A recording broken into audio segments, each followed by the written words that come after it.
We have slides and we have demos, and there's so much that can go wrong, which is awesome. Is Pete Duncanson here? He's not this year. Yes. That's good. No, then he won't complain. So back in the days, Per and I did demos, and they failed. And then we were told you can't fail in a keynote. And then we made boring slideshow demos and pre-recorded videos and almost no dangerous demos. And we are so bored. We need stress. We need stress, we need panic, we need to smell bad afterwards. And then Pete Duncanson isn't here, so we're going to have a buffet of yellow screen of deaths. Yes. Yet, think of it this way, we're going to look bad, so you're going to look good.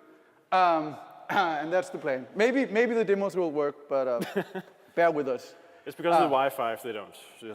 And in terms of worshipping Adam Shallcross, Anthony Dang, and the whole CodeWorks crew, it's not a joke. If it wasn't for them, we wouldn't be here. So please give them a massive round of applause.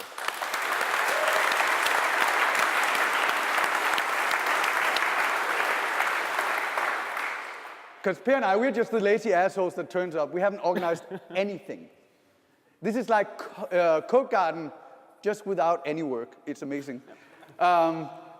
Anyway, we always have to start with some numbers. Then we're going to talk a little bit, and then we're going to have demos. And then we're going to have a little bit more talk. And the numbers, they're just good. So we start with the best. Ta-da! Active installs running, more than 300,000. It's just a crazy number. And as people might know, this is sort of the most pessimistic number we can find. It is when you have that annoying update checker when your editors are calling you and saying, why is this thing here telling me there's an upgrade? That is because it pings an upgrade service and check if there's a new version. And this number is installs who've done that the last 12 months. Fancy graph.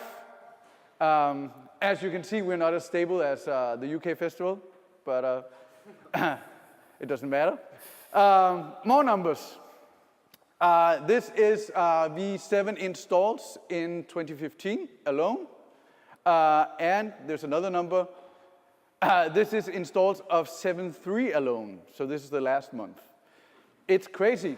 And thank you very much for adopting our new version so fast. It's such a bless working on new stuff rather than maintaining the old. We love fixing bugs. Here's a crazy number. This is unique visitors on our Umbraco this year.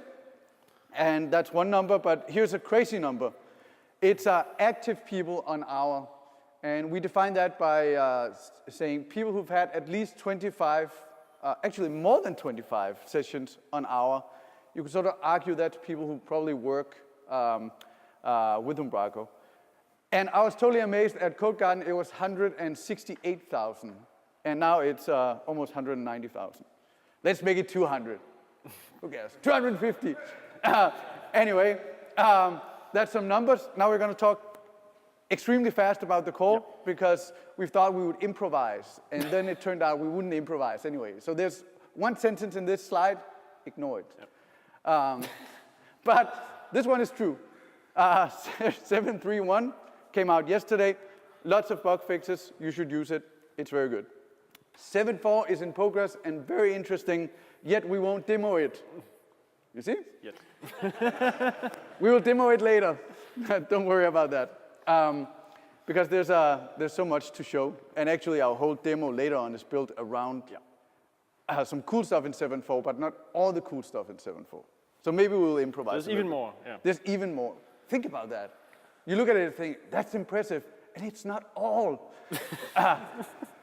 Anyway, there's more numbers. Because what is this? This is, I've been searching for 3 days for a picture of the United Kingdom without clouds. This is the picture of the United Kingdom on Google with the least clouds. Anyway, it doesn't matter because you're number one. You are the most active country on our Umbraco, on installs, on everything. Give yourself a...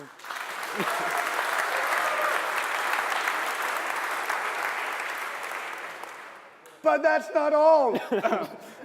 There's going to be steak knives. No. Sorry. This is installs of V7 this year that you've done in the United Kingdom. Yes, we monitor you. It's scary. It's like Facebook. No. But the best part is this. This was yesterday. Who was here yesterday? You were amazing. We came, no, Per was there. I came a little late, and there was nothing left to do. There was a board to do, in progress, done, to do was empty. But this was an amazing crew that fixed 38 bugs and 2 in progress, as far as I know. And our core PM, Sebastian, suggested that we, as soon as possible, make a version 7.3.2, aka the community edition, where all these bug fixes will be in. So thank you very much. That's overly cool. We have more. Yeah, finally. What's the most important number in Umbraco? It is that it's made of people, which is 100% awesome. That's the most important thing. I'm serious, because this is what we're going to talk about today, right? We're going to talk a little bit about our mission. How cool is it to have our mission and then in a church? I love it. We're going to talk a little bit of what we're doing right now, and then we're going to talk a little bit about the future. We are actually not going to talk about our work. We're going to demo it. Yeah. First, our mission with Umbraco. It is to enable and inspire digital craftspeople to create delightful online experiences. What does that mean?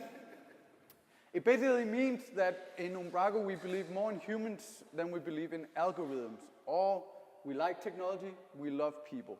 And it's actually interesting if you look at the marketplace of CMS. On one end you have these simple site builder tools, even some of them claiming to use artificial intelligence to automatically build your sites. On the other end you have these big Voldemorts, which believe in big data, and we put algorithms on them, and the ta-da, build your website. And then you have schizophrenic Umbraco in the middle, and sometimes we compete with the lower end, sometimes we compete with the higher end. But the most interesting thing, if you ask me, is that we're never ever obsessed with technology. Everything we've done, except the version we don't mention, is centered around how can we make Umbraco a tool that empowers people instead. So what we really are working on, and if we want to fight these algorithm-driven products, then we need to make sure that there's as little overhead as possible in doing our work as craftspeople. And we need to make sure that we as people adapt extremely fast to change.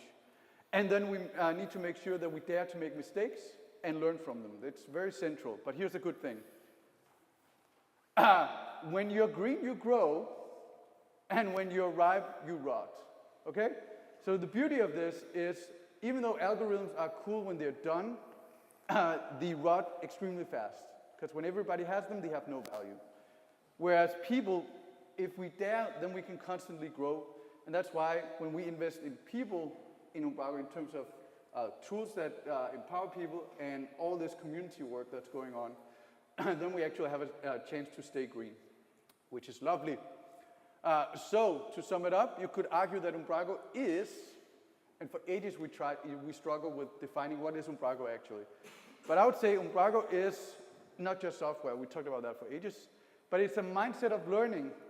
And then it's a community ethos of teaching, which I think is very important. It's actually what you do when you do packages, when you respond to forum posts, when you do talks at events like this, when you meet up. And then finally, it's tools to reduce overhead and iterate fast. That's the most important thing that Umbraco is. And it's actually quite interesting because if you fail and learn, then you can build really, really good things. And here's an interesting story. Some of you might know this. It's a ceramics teacher who had one semester divided his class into 2 classes. So they were completely isolated. One class was told that they would be, by the end of the semester, they would be judged by one single item. They had to spend the entire semester making the ultimate piece of ceramic. And that was they were only allowed to make one thing. And then to the other class, he said, you will be judged by the amount of ceramics you produce. If you can produce 50 pounds of ceramics, you get an A. By the end of the semester, external people judge the work, and of course you would think, well, this ultimate thing would be the one that was best, but it of course turned out that it was the quantity people who had produced the best work, because they had made a ton of things, and finally they might discovered something amazing. You could argue that V5 was the spent an entire year building an awesome thing, and it was terrible. So remember to fail and experiment. That's the only way we learn. It's basically everything we do and have done the last, I think, 2 years is centered around this. And this is what we got. We would love to try to demo this. Okay? So how this works in practice. So, Cool. Should we try? Yeah. Yeah. So this demo will involve multiple parts. We'll talk about Umbraco as a service, and we'll talk about Umbraco 7.4 and how these will work together. So we'll start up by making a new site. And we'll go up to Umbraco as a service and create a new one here. So what do you actually get when you create a new project on Umbraco as a service? You get a clean project, you get a dev environment, you get a live environment. And then you also get Umbraco in itself. So you get it already pre-installed, and you get updates and so on. And then you get a workflow, and this is the primary part we'll look at today. But this is what you'll get out of the box, is you'll get these environment all prepared for you, ready to go. But instead of us waiting for preparing an environment starting from scratch, we'll just go back and look at one we already prepared. So we cheated a bit by adding a couple of document types, a couple of templates, and just a basic structure so we can see what's going on. So let's go in here and log in. So in here, this is 7.4, and we just have a basic structure of a basic site here, and a couple of document types. That's pretty much all there is in here. So let's try to build out a simple new thing on this website here.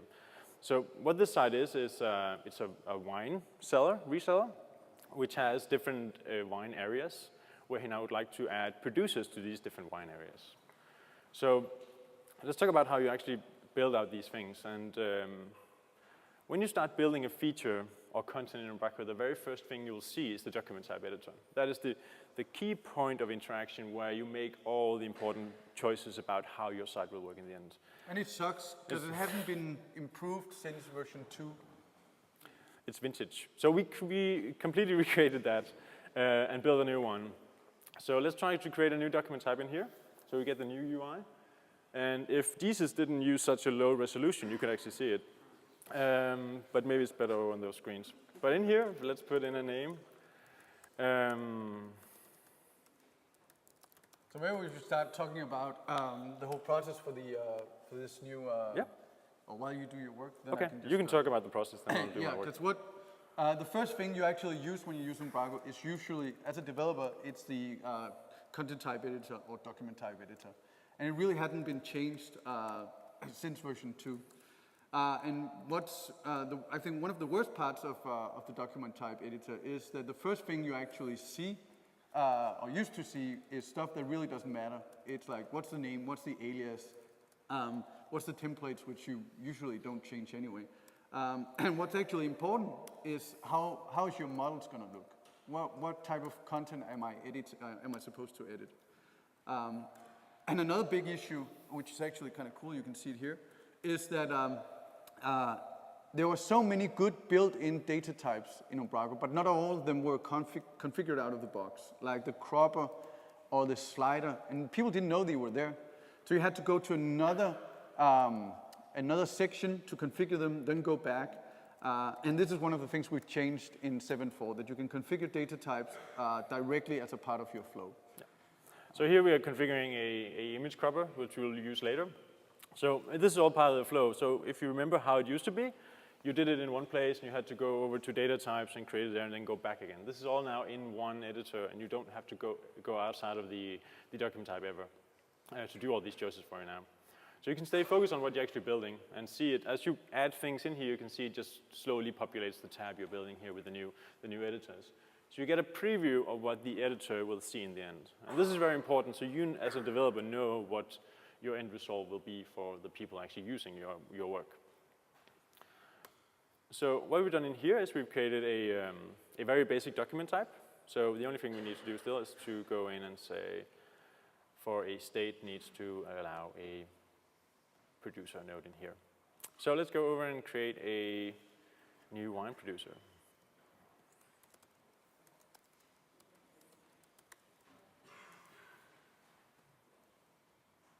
I love that you have a corporate Ipsum plugin. That's the only true Lorem Ipsum one. It should be able to produce like a really boring chart as well. Oh yeah.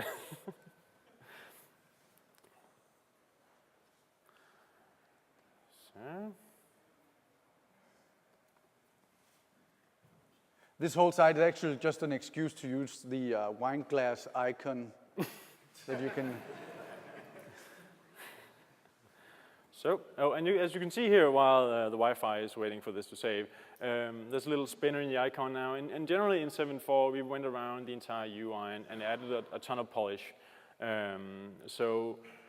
Stuff like the footer and the tab at the top now much better aligned. The fonts are improved. The different buttons and all the stuff behind the scenes. The Angular directives that's used to build these things are also highly improved. So you can also much easier build your own things now. So we've done a lot of code cleanup in 7.4 and also cleaned up a lot of the parts of the UI. So this is our first producer. And if we go in here, we should also have created a producer template. And we'll just add it to the master in here.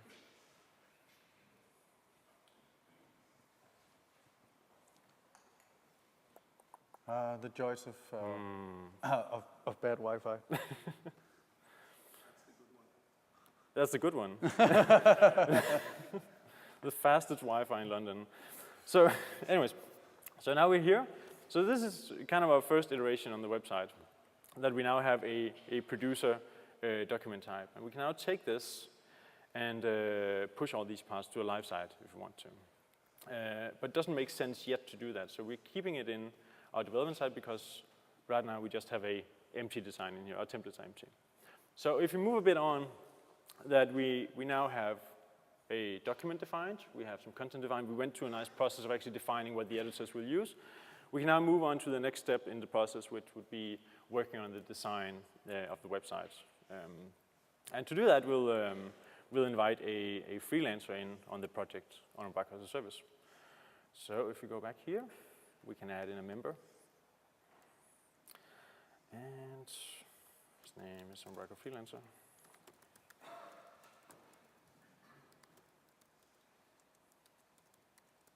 Ha, we got that email address. It's up for sale if anyone needs. No.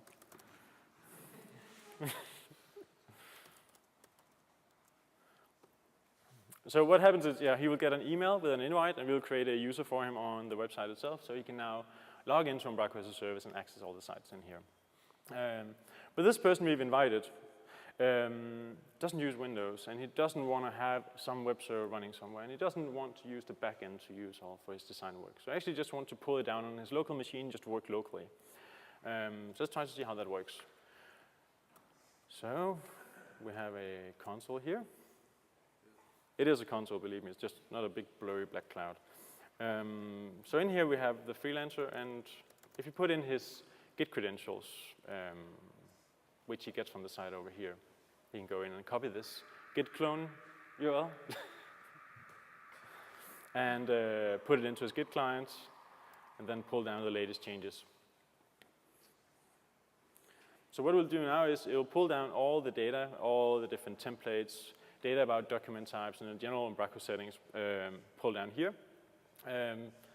And what he can do now is he can open up a code editor and look at the site in here. So I'll just close all the work I already have here. So up here you have the Umbraco website, and in here you have all the different views. So you can start working on them. So in here we have the master view with a bit of basic HTML. And then down here we have the producer template, which we just created. So it's pulled down automatically when he gets pulled all the site content down. But he's on a Mac. He's on a Mac, yeah. So he doesn't want to have a Windows machine running as a virtual machine. He actually just wants to work on his Mac natively. The point is, he want to do his craft. He don't want to spend time and resources learning how to run Windows on a Mac, basically. Yep. But he's a front-end guy, and he knows various different Node.js tools. So what he can do is he can open up his console again and run gulp, which is included in this site setup. So this gulp workflow connects to Umbraco as a service, where he can log in.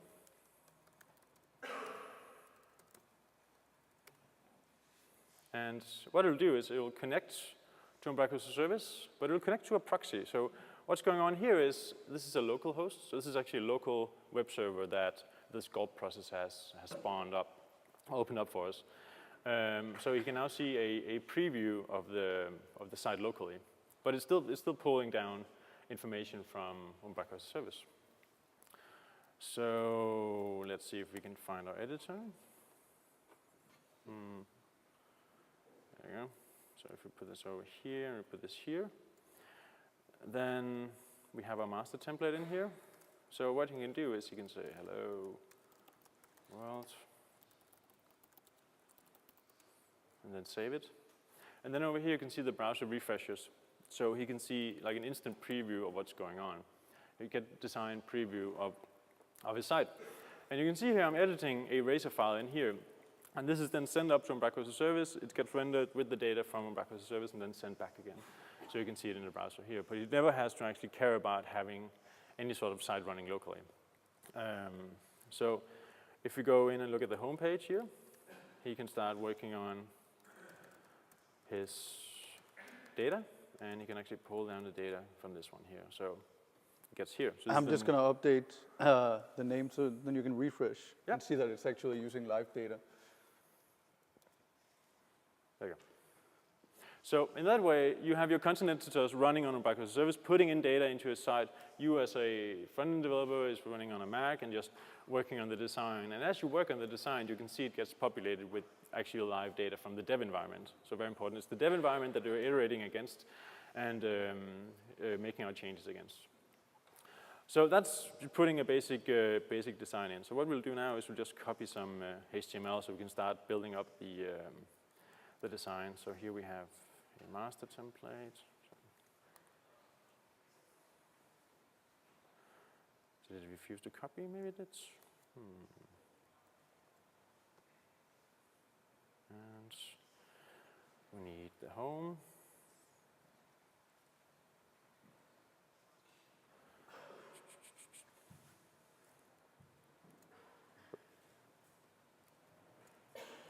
It's a good thing if this is the hardest part.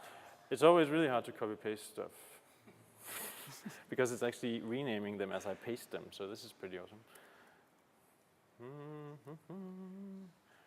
We'll just do so now I have a lot of templates.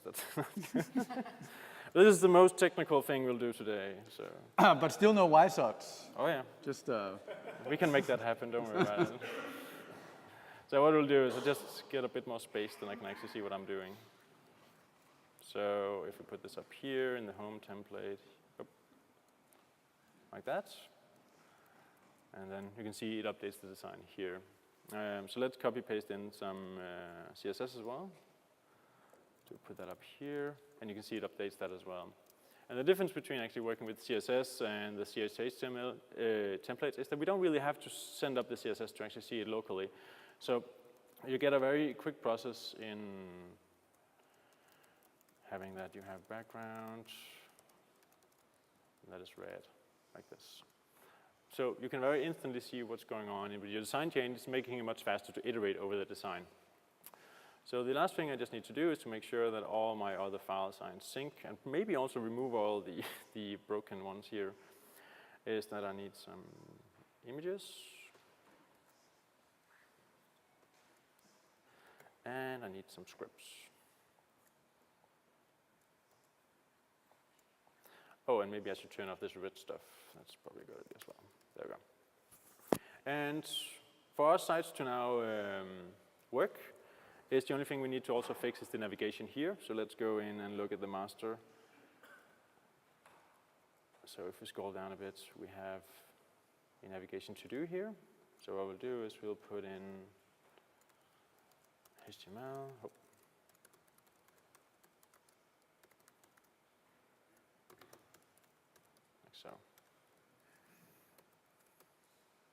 And we now get the navigation here. So again, locally we get the live data, and we can go in and we can browse to the different pages in here. So now we're on the producer page as well. And that's the last thing we need, is to just get the producer HTML in place as well. And then we can kind of say that our design is done. So there we go. So it's using all the data we just put in. Okay, so now we're pretty happy with the design. So if we just make sure to delete all these files we don't want.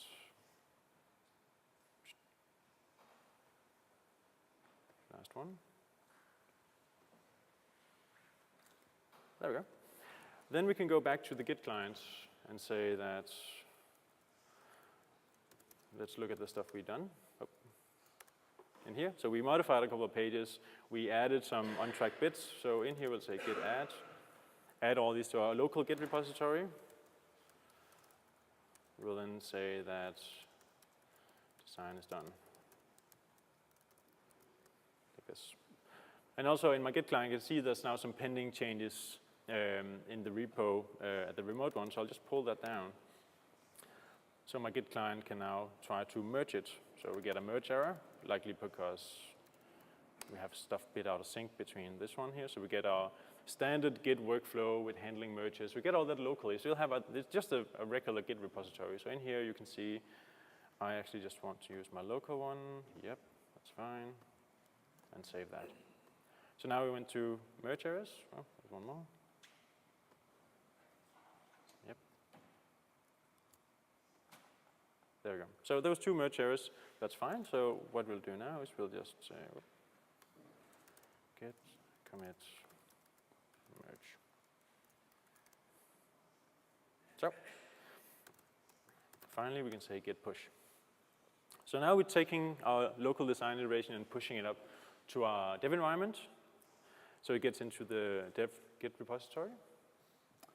And while we wait. Yeah, but what's actually interesting here, if we just talked about the idea of reducing any overhead. We spent 20 minutes so far. Yep. And we've set up 2 environments of Umbraco. We actually got the basics of a site going on. We've invited a coworker to work on the design. That coworker doesn't need to know anything about setting up Umbraco, can just work using the Git and gulp workflow that most front-enders are used to. And then we actually pretty much have a done site now on the dev environment. And if we're satisfied with it, we could go live with it. Yep. So let's go in and check that everything is in place. So in here we have the producer and the Wi-Fi. Give it a moment. We can look at the live side, the dev side out here in the browser in the meantime, just to make sure that everything is okay. Stop twittering. It also has to do that we just did a deploy, so the site is likely restarting, just rebooting the application pool. So it just needs to come back to life here. So here we go. Okay, so we have the content here, and we have the site running here. So what we'll go now is we'll go and sign off on the infrastructure bits, which is templates, document types, data types, all the stuff that make up the developer bits of the website. Not content and media, that's for later. So right now we'll just sign off saying the templates and the document types are in the state that we'd like. So let's go live. Let's go live. So what this will do is we'll take all these bits and push them with Git to our live repository. So there's a repository for each site. There's a dev Git repository and a live Git repository. We're now pushing that. This is just standard Git push deployments between these 2 environments. So Umbraco as a service will handle receiving all these files, putting them into the right place, running any deployment processes to update Umbraco data and so on between these 2 environments. So now the deployment is completed. So if we view the page. Then it should hopefully be blank because there's no content, right? Yeah. You didn't migrate the content. Good thing you said that. Because, So it's actually, that's been a funny part of the beta process of Umbraco as a service. It was originally, when you did a deployment, we moved both new development bits, types, etc., or Umbraco data, and then also content. But people really didn't want that because sometimes it was just test content. So we actually separated it into two different workflows. So one workflow is that you move all development-related assets or bits, and the second one is that you migrate the content you need. Yeah, so to try and deploy the content, or to deploy the content, we go in here and say deploy by including all the pages below the root of our content tree. So content editors can handle that themselves. They don't need to go into the portal and just handle it from the website. So it'll package up the entire thing. And it also, as it does this, it'll also compare to the live site and say, is everything in order? Are the infrastructure on both sides identical? So it'll make sure that it doesn't try to deploy a piece of content that's using a different or a modified document type. So do we have the live site somewhere? Yeah, we can go over here. Then ideally we would be live. Should we go into the back office? Yep. Yep. So we basically, again, in what now, 25 minutes, gone from pretty much no environment at all to two completely separate environments. Work locally on the design, set up document types, move the document types, move all the content, and basically went live with our site. Yeah. So our content is in here, so our images are in here, and you can see it follows the schema of the document type we created on dev. So that has all been moved over, and we're using an image cropper down here that we configured on dev. We are taking that configuration and moving it to live. So everything is just moved over smoothly. So let's try to open But up. it's not enough. We want to look at, how much time do we have left, Adam?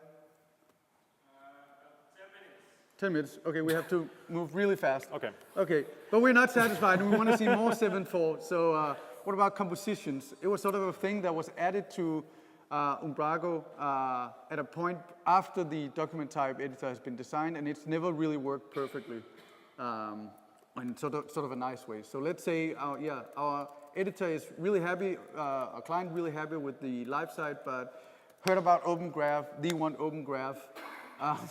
I don't know why. But Facebook is all the rage, and they want them on all content items. So we can't use inheritance because we already have document types in place. So we want to use compositions also because it's just much more beautiful. So what you're doing right now is making a document type without a template that has Open Graph crap. Open Graph incredible engineering.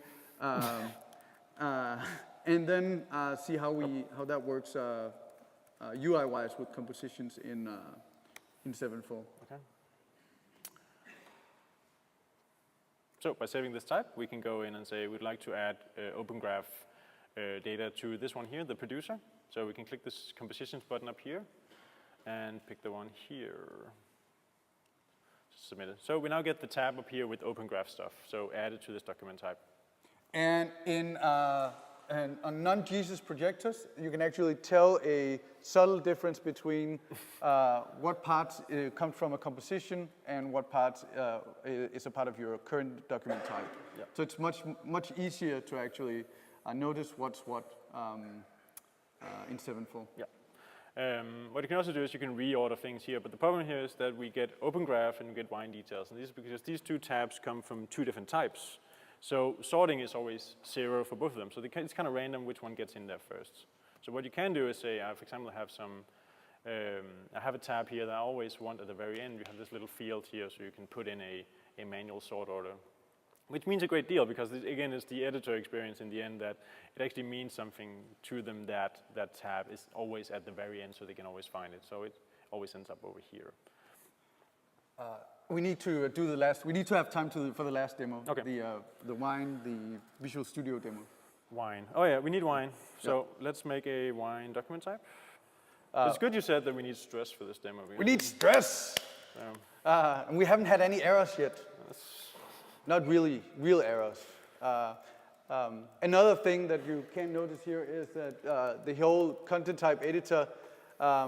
It's been designed for speed, so there's keyboard shortcuts for everything. You can navigate the entire thing just using the keyboard. And it only saves at the very end. So this is, again, just like the content parts of Umbraco, this is pure Angular, and it's extremely fast to work with. Okay,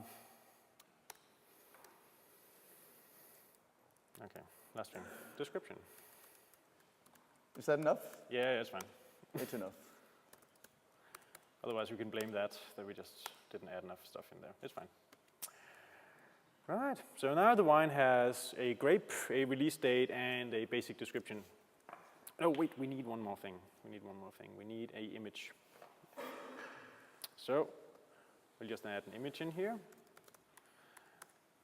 And what you've seen so far is that we are just adding new data types all the time, but you can also reuse them. So the type you already created is also listed over here. So what I want to do is I actually just want to reuse the format of the image crop for the wine page as is the same on the producer page. So let's pick this one in here and just reuse the configuration. So if I ever decide to change the crop sizes, they'll be in like one location. So that's the wine document type. And it's all put into our dev environment. So what we can do now is we can switch to yet another person.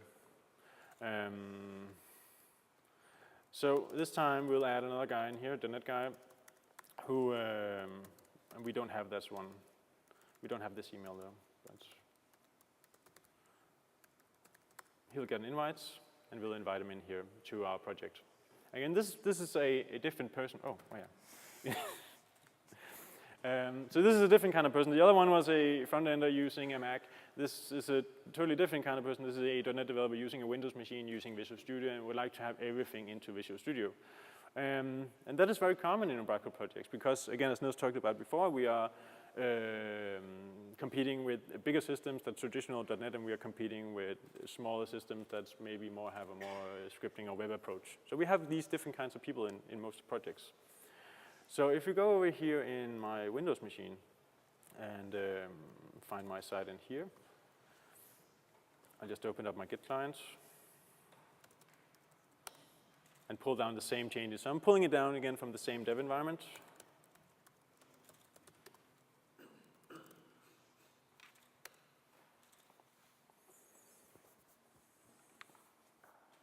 While you do that, I'll just deploy that wine feature to live. Oh, yeah, good. Because then our content editor can start adding wine Perfect. to the... Yep. So Niels is working on deploying from dev to live. I'm just pulling it down to my local machine. We work completely kind of out of sync.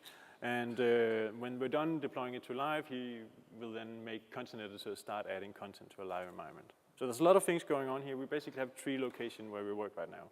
Dev, where we put in our infrastructure changes. Live, where the content editors are putting in content. And now on my local machine, I'll start working with some code, which is just pulled down with Git. So in here, yep. I have my site here, so you see my site design here. And we just need to refresh everything, I think. There we go.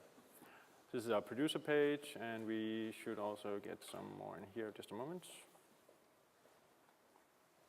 I think Visual Studio don't know I updated. It was just created locally. I think we might have slight network problems. It's good that we can blame the network. Yeah, when we get a YSOT, it's because of the network. Totally.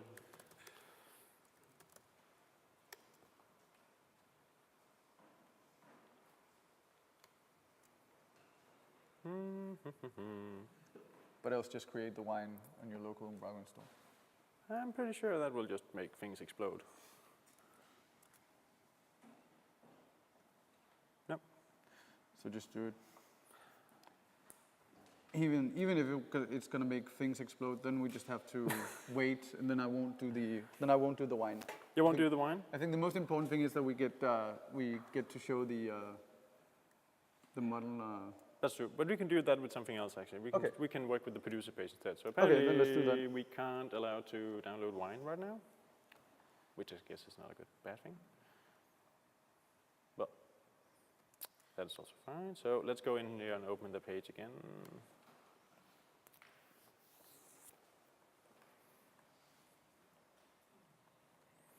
So what we would like to show you is we will download this new wine document type and use it inside of our Visual Studio solution. Luckily, we have other document types in here we can work with. So we'll work with the producer page in here. which are in our views folder. So here we have the producer. So what you might notice now is that the templating syntax that we've been working against has changed slightly. So up here you can see that instead of just inheriting Umbraco template page, we're now inheriting also with a strongly typed model up here. So this is a model representing the producer document type. But you can see right now we get this little red squiggly line.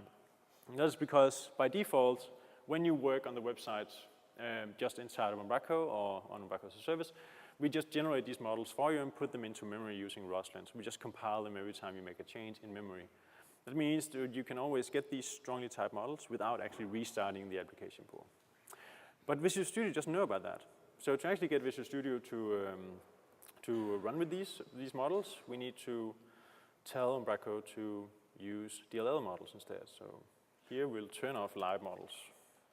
And the reason we are doing this in 7.4 is basically that if you don't care about this, you shouldn't know about it. But we really want to make sure that as many as possible use strongly typed models out of the box, even if they don't know about them. Just because as a front-ender, it's easier to say model.content.grape than say model.content.getPropertyValue or getPropertyValue integer or date time, know all that .NET syntax. And that's really been a very central part of making these strongly typed models. Yeah. But then if you really need to work with strongly typed models or even extend the strongly typed models, then we made that easy as well. So what's going on here is that I'm on my local machine, I pulled it down, and I actually have a local web server, and I actually want to run it. So what we do now is we just open it up locally, and we actually pull down content from Umbraco as a service. That means that I, as a developer, actually have live content to work against. So again, this is content pulled down from the development environment. So I don't have to make up stuff to test against. I can just pull it down like this. So in here we have our document type editor. And in here we have this little label here. It says generate models. So now that we've turned off live models and we turn on DLL models, we get this little message here saying that it's building the models. That might take a little bit of time because we're generating a DLL, putting it into the bin, and that means that the application pool will restart. But when this restarted, it will give us a green message saying that the models is now generated. This means that now that the DLL is actually in the bin, we can go in and open up the producer page here, for example. And if we just give Visual Studio just a moment to figure out what's going on, this will eventually turn green. And you can now see that it's a class that's representing this model in here. So that means that I have IntelliSense on my entire model. So I can also see what kind of query options I have in here. I can see children. I can see that I have a description, and this is one of my own properties that I put in here. And these are also strongly typed. So I have a create date, for example, where I can go in and say, I would like to specifically know the year of this date. So Visual Studio knows everything about our model based on the things that we put into the document type editor.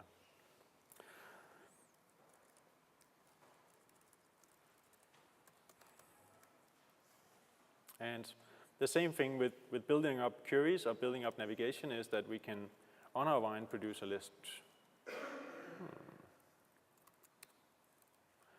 we could build a simple navigation saying that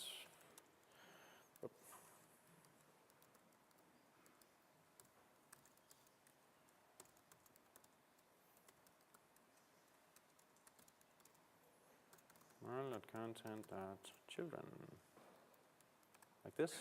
And then you can actually cast the children to a certain type, and we'll only get children of that type back. So in here we have different types. We have the producer before, the producer model, and you get that back.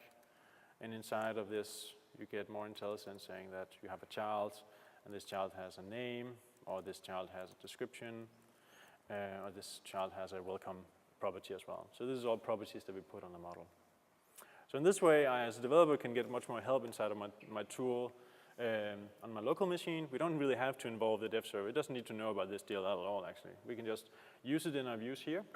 But if we need to use the models in our code, if we have a controller that uses this model data, then we can just push up our models DLL along with our code changes from this as well. Finally, if you change some models on your dev server, you don't want to pull them down, you can just regenerate the models DLL on the dev environment as well, and it will be checked into Git automatically and pushed along to the live environment when you deploy. Sweet. Yeah. Let's get back to the presentation and then wrap up. Yep. Do you know where it is? Because you run this fancy multiple screens. You just need to swipe with 6 fingers and then... Yeah. And your chin. And Yep, that's perfect. No, it's perfect. Just that there. This one? Yep. So we need to wrap up, and we need to do it like extremely fast. So the stuff we've tried to demo here is part of it is core and where we can improve the core as much as possible. Some of it where we want people to be able to iterate as fast as possible, to be able to set up a project fast, to invite people to work on a Mac, streaming data, etc. It's something we can't do in the core. That's why we needed the service. So it's not either or, but in the cases where it makes sense, sort of the core and Umbraco as a service becomes one. But of course, any improvements we can put in the core, we'll put in the core. But this is really about making it fast to get started with Umbraco, whether you're experienced or not. Make it easy to iterate. There's a lot of best practices. There's a lot of knowledge here you just get out of the box in terms of serializing, deserializing data, having source control on everything, having multiple isolated environments, being able to work locally without a shared development database, etc. And good news is that everybody here at the UK Festival gets a US invite, so you can play with it as much as you like. So we get as much feedback on US as possible. And then, even though we're over time, we need to talk about this. Because it's one of the things that make the Umbraco project so much better than some of the Voldemorts out there, is that we're able to adapt a sort of a product development model that's called refinement versus exploration, basically. But we are actually able to get the best of both worlds. And the idea with refinement versus exploration is that sometimes you tend to focus on one big thing. Say, we need to make a better way to edit lots of types of content, or making multilingual sites in Umbraco. And then we would think we have sort of the big idea, and then we just get in love with it, and we iterate. And maybe we're lucky and get it right. But there's a big chance, you see the star over there, there's a big chance we don't, that we miss something. But the good thing is, because Umbraco is open source, because we have an active and curious community, there's a very big chance that the really good way to do multilingual sites is actually discovered by, let's say, Matt Brailsford and his Vorto package. And that way, that gets improved. Maybe it gets back into the core, and the core actually gets better. And then in some cases, you just need refinement, like the content type editor. And you could basically say, the stuff we've done on the content type, it's pretty much following a refinement model. The grid that came in 7.2 was exploration, done entirely outside the core team and the HQ. Nested content, which is made by Lee Kelleher and Matt Brailsford. Am I allowed to say? Yeah, I am, right? Yep, they're gonna donate it back to the core, so it's gonna be a part of a core version. It's a genius way to do repeated content. That's a result of exploration, something we wouldn't have done. So you get the best of both worlds when you have an open source project that's led by a company that can invest in the basics of the project, and you have a really curious community that's involved. So you could say our role as the HQ is mainly to refine and organize the project. The community that does packages, pull requests, etc., that's very much the exploration part. So we can only encourage you a lot to experiment, at least as much as you do right now, even more. You'll get a better product. But also, if you're using packages and you're like, this is the perfect way to do multilingual sites, let us know. You know, if you think Vorto has core potential, you know, say it out loud. So so we can make the core as good as possible. And with that very short wrap-up of the roadmap, 7.3 out now, 7.3.1 came out yesterday, is polished, 7.3.2 is coming out very soon, 7.4 is coming out end of this year. We're pretty close at wrapping it up. And then what we're going to do from here is we're going to have one track that's V8, which is the big leaps and progress in the core. But we're also going to continue adding new versions of version 7. There will be a 7.5, maybe a 7.6, with small iteration and community add-ons. If you want to know more about the roadmap, make sure to go to Shannon's session later today where he has many more details. So with that, start Explore today. You know that everybody gets a US invite. You should start contributing to the core. There was people yesterday who've never downloaded the Umbraco source before, and by the end of the day, they had actually sent a pull request. And then dare to learn and keep learning, because it's the only way we can grow as a community and grow as a project. And of course, just keep doing what you do so fantastic, share simplicity. So thank you very much.